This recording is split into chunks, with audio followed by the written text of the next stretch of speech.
Salut, c'est Seneli, bienvenue sur ma chaîne, et ça y est, aujourd'hui c'est enfin Halloween. Et vous êtes peut-être pas prêts pour votre soirée de ce soir. Au moment où j'ai tourné cette vidéo, le confinement n'était pas encore d'actualité. Du coup, je pensais pouvoir fêter Halloween. Mais bon, ça me fait toujours une idée pour l'année prochaine.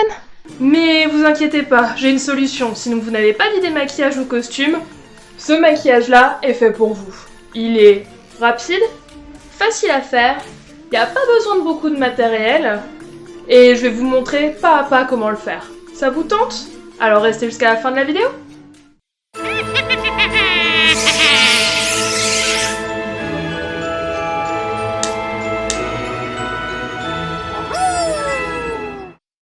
On va pouvoir démarrer avec le tuto. Donc vous aurez besoin d'une palette de fard gras. Alors, les plus importants à avoir, c'est le bleu, le rouge et le jaune. Avec ces trois couleurs-là, vous allez pouvoir faire toutes les couleurs que vous voulez. Et vous allez également avoir besoin d'éponges à maquillage. Éponges jetables, toutes simples. Voilà, vous n'avez pas besoin de grand-chose. On va pouvoir démarrer. Donc le but ici est de venir faire une fausse strangulation. Donc, on va se servir majoritairement de nos mains. Et on va venir se faire un auto-étranglement pour voir à peu près où est-ce qu'on veut placer le tout. Alors, on va démarrer tout simplement par prendre du rouge. Alors je vous préviens, vous allez en avoir plein les mains. J'espère que vous avez de quoi laver vos mains après. Et on va venir se colorer les mains en rouge. Alors oui, évitez de faire comme moi et de mettre un t-shirt blanc. C'est pas très malin. Mais bon, c'est qu'un détail. Et on fait la même chose sur la deuxième main.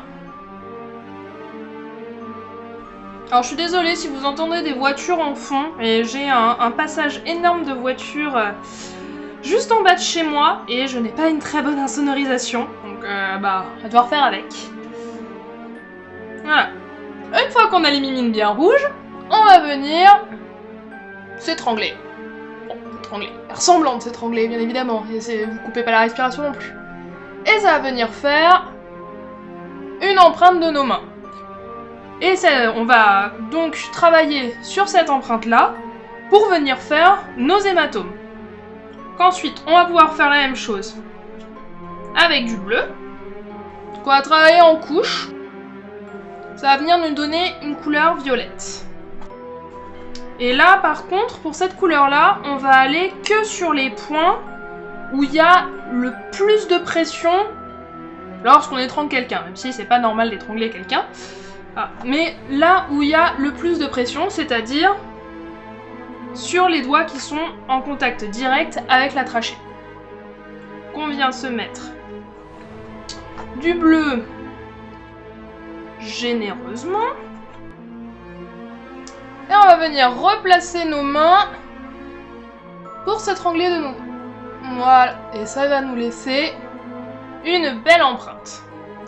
On va ensuite reprendre notre éponge, venir reprendre un petit peu de bleu, un petit peu de rouge, et on va venir intensifier la couleur là où la pression est le plus fort.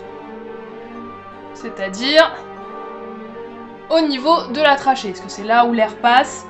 Techniquement, c'est là où on est censé appuyer. Voilà. Et on vient également intensifier un petit peu au niveau des doigts pour essayer d'avoir quelque chose de cohérent, tout en essayant de garder au maximum la trace de la main. Donc si je reprends, hop, voilà. N'hésitez pas à refaire bien vos marques à chaque fois. Donc c'est hop, bien ici qu'il y a la plus forte pression. Voilà. Une fois qu'on a fait ça, on reprend un peu notre rouge et on vient tapoter délicatement sur le contour pour venir dégrader le tout. Voilà. Ensuite, on va venir vieillir un peu le bleu, comme si ça faisait longtemps que l'hématome avait été fait. Pour cela, on vient prendre un peu de jaune. Donc j'ai pris une éponge propre, parce que le jaune et le rouge, ça ressort pas très bien. Et on va venir rajouter du jaune, si vous voyez bien, sur le pourtour de l'hématome. Voilà, ça va donner une sensation de bleu un peu plus ancien.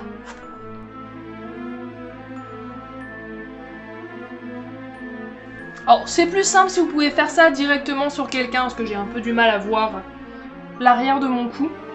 Et ensuite, pour donner un effet encore plus vieux, et rajouter un peu plus de nuances, on va prendre un peu de vert. Et cette fois, on vient le mettre seulement à quelques emplacements. On vient pas le mettre tout autour, mais seulement à certains endroits. Voilà, pour donner un côté un peu plus réaliste, parce qu'un bleu n'est absolument pas uniforme. Ensuite, on va essayer de donner un peu plus de contraste. Pour cela, on va prendre un petit peu de noir, mais vraiment pas beaucoup, et on va venir intensifier la couleur au niveau du centre. Voilà, pour donner vraiment une sensation qu'on a appuyé vraiment fort et que le bleu est bien profond. Voilà, on fait pareil à peu près ici, parce que c'est là aussi où il y a plus de pression, donc au niveau du bout des doigts. Et on vient bien évidemment dégrader avec les autres couleurs. Éviter d'avoir quelque chose de net. Voilà. Ici, tout se joue sur le jeu de couleurs et sur les dégradés. Voilà. Alors ça peut également faire un étranglement dû à une corde, une pendaison ou autre. C'est un peu glauque, je sais, mais bon, c'est Halloween, hein. Le but ici, c'est quand même d'être effrayant. Voilà, une fois que le bleu est fait, plutôt pas mal. Alors, soit vous vous arrêtez là, soit vous emmenez le maquillage un peu plus loin, et on va passer au visage. Donc pour le visage, quand on manque d'oxygène, du coup, on a nos lèvres qui bleuissent. Alors ici, j'ai plus beaucoup d'éponge, mais on peut y aller au doigt. Et on va venir bleuir nos lèvres. Alors, si vous avez un chiffon que vous n'aimez plus, bien évidemment, pensez à vous essuyer les doigts, évitez de vous en foutre partout. Voilà. Ça n'enlève absolument rien. Pour retirer du savon, ça marche plutôt bien, mais il faut se laver bien longtemps. Et ensuite, on va passer aux yeux. Donc ça va venir nous faire des cernes. Donc on va venir intensifier le cerne avec un mélange de rouge et de bleu. Et on insiste bien sur le dessous d'œil. Voilà. Et on essaye de venir bien estomper. Alors si vous voulez pousser le maquillage un peu plus, vous pouvez également vous pâlir le teint. Essayez d'éviter de vous en mettre ailleurs, voilà. Essayez de suivre la forme naturelle de votre cerne. Voilà, on va pouvoir bleuir un peu plus nos lèvres. Au niveau de l'intérieur. Et ensuite on peut aller un petit peu plus loin et prendre du rouge et venir rougir le pourtour de l'œil. Quand quelqu'un se fait étrangler, ses vaisseaux sanguins vont plus forcément très bien, l'irrigation part dans tous les sens, les vaisseaux sanguins éclatent. Bon, après je suis pas médecin donc j'ai